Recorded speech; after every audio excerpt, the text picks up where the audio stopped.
Nagmahal ako ng LDR, pero kasama niya pala ako tuwing kailangan lang niya. Bago ang lahat, hello everyone, welcome to Beyond Words. Dear Diary, hindi ko pa siya nakikita in person, pero ramdam ko yung connection. Araw-araw kaming nagkakausap, magka-video call bago matulog, magka-good morning message pagkagising.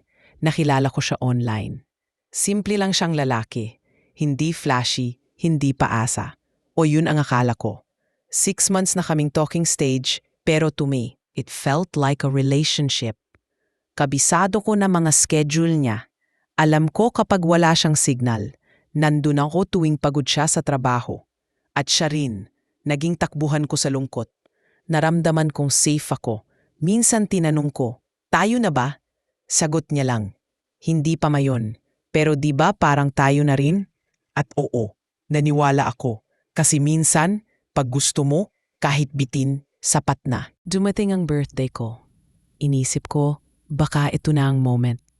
Baka ito na ang surprise niya. Nagplano ako ng video call party. Inimbita ko pa siya, maaga pa lang. Pero hindi siya dumating. Walang mensahe, walang paramdam. Kinabukasan na siya nagreply. Sabi niya, sorry, lasing ako kagabi. May mga kaibigan akong bumisita. At doon ko natanong sa sarili ko, ako lang ba ang seryoso? Pag may problema siya, andito ako. Pag may kailangan siyang kausap, ako ang tinatawag niya. Pero tuwing ako ang nangangailangan, wala siya. Hindi pala ako mahal. Convenience lang pala ako. Hindi ako girlfriend. Hindi rin ako kaibigan. Placeholder lang ako. Habang wala pa siyang mas gusto. Life lesson. Ang pinakamasakit na relasyon. Yung walang label, pero ramdam mong ikaw lang ang invested. Hindi lahat ng talking stage ay pupunta sa relationship. Minsan, isa lang sa inyo ang naglalakad papunta sa kayo. Yung isa, nakaupo lang pinapanood kang umasa. Diary, 1 buwan ko tong pinag-ipunan.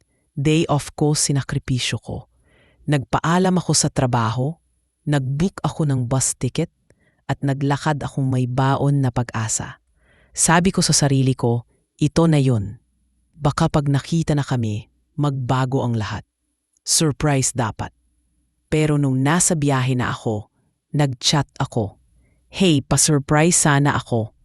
Pero nasa bus na ako papunta sa inyo. Sana pwede kang sumundo sa terminal mamaya. Matagal bago siya nag-reply. Pagkatapos ng 2 oras, 1 message lang ang natanggap ko. Bakit ka pumunta? Sana nagtanong ka muna. Parang binuhusan ng malamig na tubig ang puso ko. Wala man lang saya, wala man lang excitement. Pagdating ko sa terminal, walang sumalubong. Walang tumawag, walang dumating. Tumawad ako, walang sagot. Nag-chat ako. Scene lang. Dun ko napagtanto, hindi siya busy, hindi siya na late. Pinili niya lang na wag akong harapin. Umuulan pa nung gabing yon. Naupo lang ako sa bench, niyakap ang backpack ko, at ang tanong lang sa isip ko, ito ba ang kapalit ng lahat ng binigay ko? Alam mo yung pinakamasakit? Yung buong biyahe, excited ka, pero pagdating mo, wala palang may gusto sa pagdating mo. Life lesson. Walang masama sa pagmamahal. Pero kapag ikaw na lang ang gumagalaw sa relasyon, baka hindi na yan pagmamahal. Baka yan ay pagkapilit. Hindi mo kailangang habulin ang taong wala namang balak salubungin ka. Pag ikaw lang ang gumagastos, umaasa, nag-a-adjust, at siya ay tahimik lang, hindi mo karelasyon ang meron ka. May tanikala ka lang na hindi mo pa napuputol.